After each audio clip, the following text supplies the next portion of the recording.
This is New York Nightly News with Chuck Scarborough. Well, of course, the opening of a casino can be controversial, but it's unlikely anyone has a problem with another planned opening. Here in New York this morning, it was announced that the National World War II Museum is expanding and is ready to open. And joining us here is the spokesperson for the new museum, Dr. Nick Mueller. Doctor, thanks for being here with us. Thank you for having me. For some of our viewers who may not be familiar, take us back through the history of the museum briefly and why this expansion is so exciting. Well, briefly, it's because of Stephen E. Ambrose and the Higgins boats that were built by Andy Higgins in New Orleans. Yeah. That's why the National D-Day Museum began, opened on June 6, 2000 to 200,000 veterans and people to open and commemorate that. Congress loved it so much that they said, why don't you do the rest of the war? So it's a big war, and we're now on to a $300 million expansion. But the next piece is opening on November 6th this year with the Victory Theater, Stage Door Canteen, and the American Sector Restaurant with John Besh, the famous restaurateur, running that. And the Victory Theater will do an amazing 4D multisensory experience called Beyond All Boundaries that you'll only be able to see in New Orleans in this theater. Dr. Mueller, of course, we have the Intrepid here on the west side. We're just coming off Fleet Week here.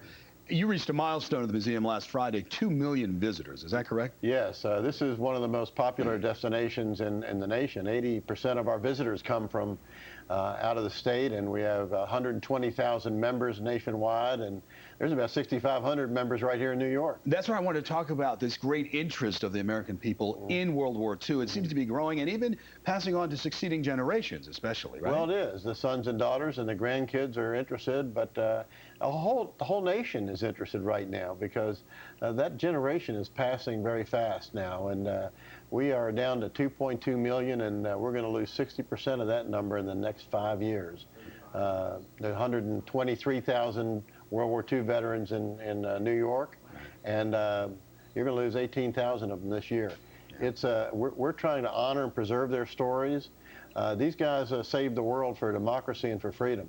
And they were 16, 17, 18 on those Higgins boats going ashore in Normandy and Tarawa and Iwo Jima, and we need to tell their story. And the whole country is beginning to realize now that they paid the price for our freedom, and we need to honor them, recognize them. We do have the memorial in Washington, but this is a place where people come to learn.